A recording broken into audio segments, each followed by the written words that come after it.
Hello everyone. So I'm basically a student trying to learn something and teach something at the same time. So correct me if I'm wrong. Today we're gonna learn about astrocytomas, which come under gliomas. Gliomas are the most common primary brain tumors.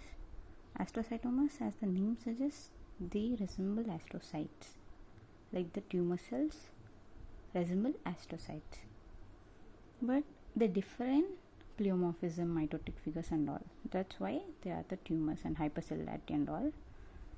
So astrocytomas comprise 80% of the primary brain tumors. Usually they occur in cerebral hemispheres, but they can also occur in cerebellum and other parts of brain.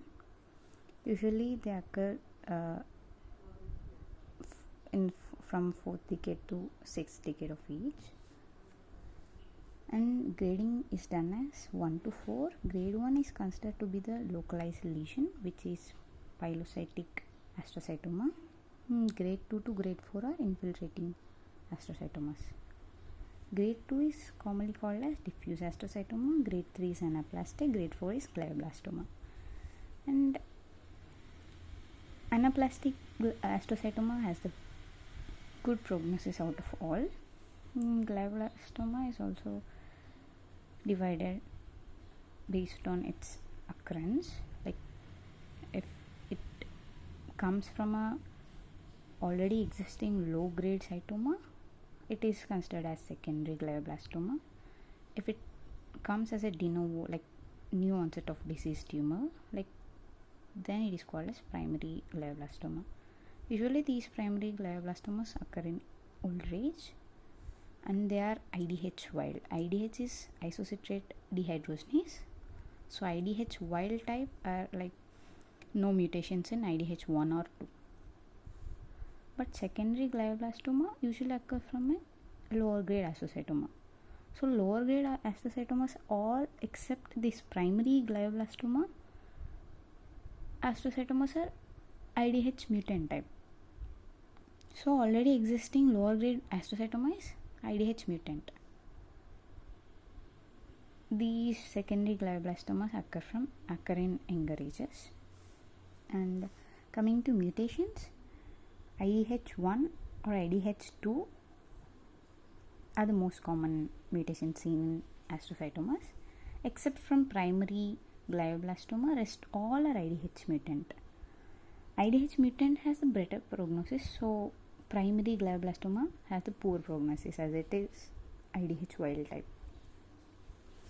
See, only primary glioblastoma is IDH wild type, and IDH mutant glioblastoma and anaplastic astrocytomas also have TP53 mutations and ATRX mutations.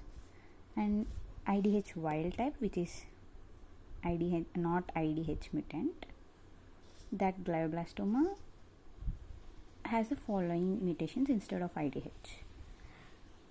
These glioblastomas has 7th chromosome gain function and loss of 10th chromosome. Third promoter mutations also seen, and EGFR amplifications are seen. And coming to types, as we discussed, grade 2 is called as diffuse. Coming to diffuse astrocytoma, the name suggests as it is poorly defined and grey infiltrating tumor. It can be from few centimeter to entire brain in size. Then the cut section of diffuse astrocytoma shows firm ungulateness, fluid like thing, and it is ill defined, like borders are ill defined, so it is not a localized tumor. That's the reason it shows infiltration. Okay, then microscopy, as we know, these are resembling astrocytes, but the cells show hypercellularity, and nuclear enlarged and hyperchromatic at the same time, and in a fibrillar background, which are like processes of astrocytes, which are GFAP positive, which is G fibrillar acid protein positive.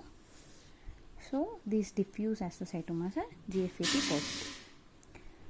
And basically, along with cellularity, in hypercellularity, this diffuse astrocytoma shows pleomorphism. And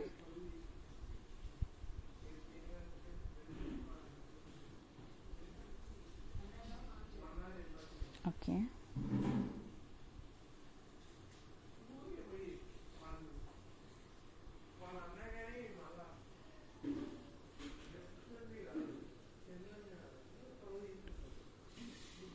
this is moderate pure pleomorphism, not high grade one. And anaplastic, which is grade 3 astrocytoma, it is more cellular compared to diffuse astrocytoma, and mitotic activities are seen here. But in diffuse astrocytomas, did I mention about any mitotic activity? No. So anaplastic has the first mitotic activity in astrocytomas, and then this is a rapidly growing tumor. And pilocytic astrocytoma is a benign localized lesion which is very slow growing. And glioblastoma, coming to gross, it is like heterogeneous, like some regions show necrosis, some regions show hemorrhage, and some regions are firm grey, and some regions are soft yellow due to necrosis, and some are red due to hemorrhage. In microscopy, under microscopy, we see serpentine necrosis, which is surrounded by like tumor cells are at the edges of necrosis, like in a parallel pattern, which is called as palisading pattern. So you will see pseudopalisading of tumor cells around the necrosis. And in vessels, these endothelial cells proliferate, due to which they bulge into the lumen of blood vessels, and which show like characteristic microscopic appearance of that vessel wall proliferation. Okay, that's it. Then we'll discuss about now clinical features. Basically, when it comes to clinical features, seizures and focal neurological deficit and headaches are more common, but other clinical features also can be there depending on the location and growth. If it is located in cerebellum, you can also see that imbalance, that A-diadochokinesia and all. So based on location and growth, it may vary. And under radiological findings, we can see edema surrounding a non-enhancing mass. And if high-grade astrocytomas are there, vessels would be leaky, as we studied that endothelial proliferation is there.